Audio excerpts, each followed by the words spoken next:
जी दोस्तों, आज हम क्वाड्रेटिक इक्वेशन का मैक्सिमम और मिनिमम वैल्यू निकालने वाला क्वेश्चन करेंगे। ठीक है जी। इसको समझाने के लिए मैंने जो है आज एक क्वेश्चन लिया है।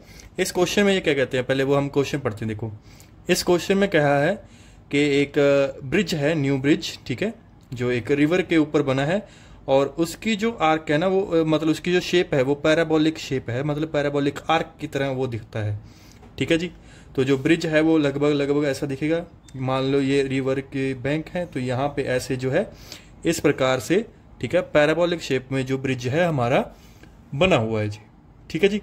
उसके बाद नेक्स्ट, इसके बाद क्या है, ये पैराबोलिक ब्रिज तो हमारे पास बना हुआ है। इस ब्रिज की जो इक्वेशन है इन्होंने बताई हुई है कि इस ब्रिज की जो इक्वेशन है, ठीक है जी, वो इस तरीके से दी गई है कि P of X is equal to minus X square plus 10x minus 16। ये जो है इक्वेशन है ब्रिज की। हमें इस ब्रिज की जो है मैक्सिमम हाइट जो है निकालनी है। अब हमें पता है कि इसकी मैक्सिमम हाइट लगभग यहाँ पे होगी। ठीक है जी।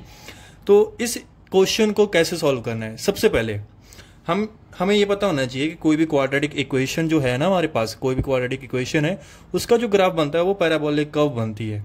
तो दो प्रकार का ग्राफ बन सकता है। ठीक है, या तो पैराबोला डाउनवर्ड पैराबोला बनेगा या बनेगा अपवर्ड पैराबोला। अब अपवर्ड पैराबोला कब बनेगा और डाउनवर्ड पैराबोला कब बनेगा, ये डिपेंड करता है एक्स स्क्वायर के कोफिशिएंट के ऊपर, मतलब ए की वैल्यू के ऊपर। ठीक है जी। अब अगर आपका ए जो है यानी कि एक्स स्क्वायर का जो कोफिशिएंट है वो अगर पॉजिटिव है तो आपका अपर पैराबोला बनेगा, अगर आपका ए ग्रेटर देन 0 है। ठीक है जी।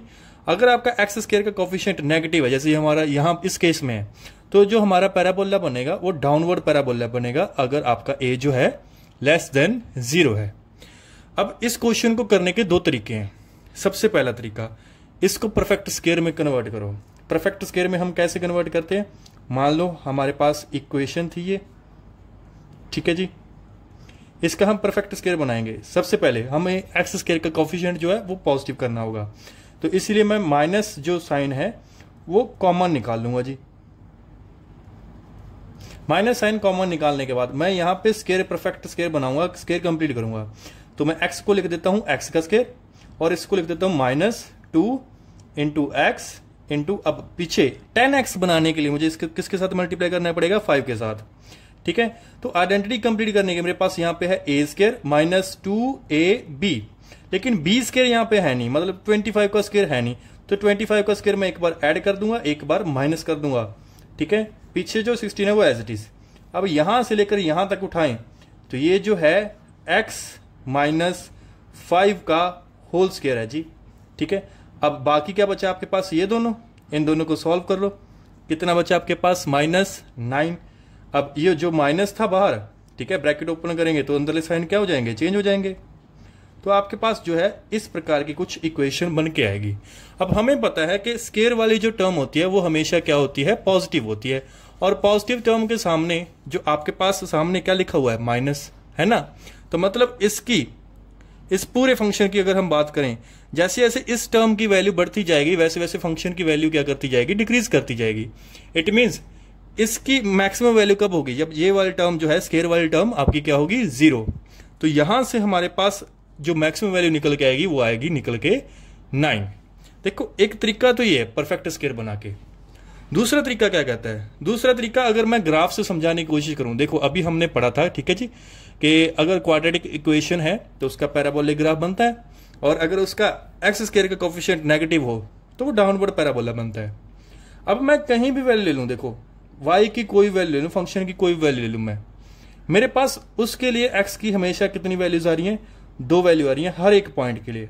लेकिन जब मैं मैक्सिमम हाइट की बात करता हूं, किसकी बात करता हूं, मैक्सिमम हाइट की, तो यहां पे इस y की वैल्यू के लिए मेरे पास x की सिर्फ और सिर्फ a की वैल्यू आ रही है।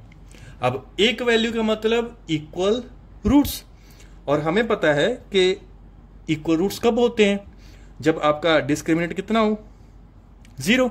इट मीन्स यहां पे आके आपका डिस्क्रिमिनेंट कितना होगा, 0। तो वहां से आप x की वैल्यू निकाल सकते हो, ये पॉइंट निकाल सकते हो कि यहां पे आपकी x की वैल्यू क्या होगी। ठीक है। वो आपका कैसे निकलेगा, आपका फॉर्मूला क्या होता है, -b plus minus root d upon 2a।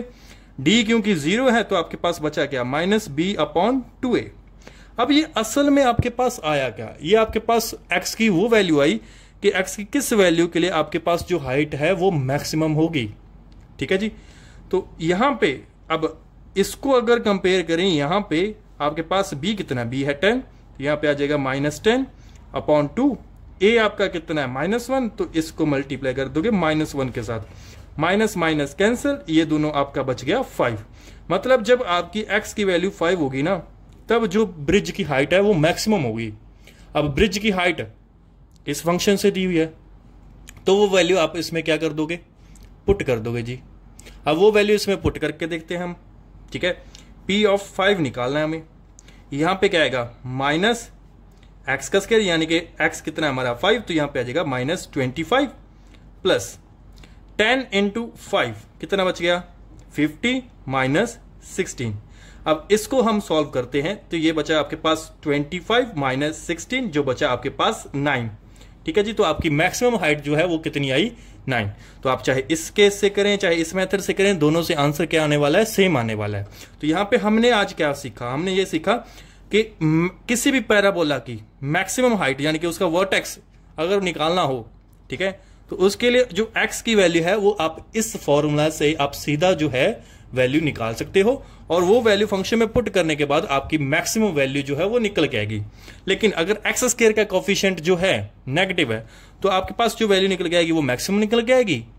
लेकिन अगर आपका एक्स स्क्वायर का कोफिशिएंट पॉजिटिव होता, तो आपके पास मेथड सेम करना था, लेकिन तब आपके पास जो वैल्यू आती, क्योंकि ग्राफ बनता आपका अपर पैराबोला, तो आपके पास मैक्सिमम वैल्यू ना आने की बजाय आपके पास आती मिनिमम वैल्यू। ठीक है जी। नीचे से देखेंगे तो मिनिमम वैल्यू है, उसके बाद जो बड़ी वैल्यू है उसका कोई लिमिट ही नहीं यहां पे। और यहां पे देखेंगे ऊपर से आएंगे तो मैक्सिमम वैल्यू है, लेकिन जैसे जैसे नीचे जाएंगे तो मिनिमम वैल्यू इसकी नहीं होती। ठीक है, जब भी आपकी लोअर पैराबोला बनता है मिनिमम वैल्यू इसकी एग्जिस्ट नहीं करती, मैक्सिमम वैल्यू एग्जिस्ट करती है, जो हम इस मेथड से निकालना सीखे हैं। ऐसे सिमिलर अगर अपर पैराबोला है तो उसकी मिनिमम वैल्यू एग्जिस्ट करती है, अपर वैल्यू उसकी कितनी भी हो सकती है। ठीक है जी।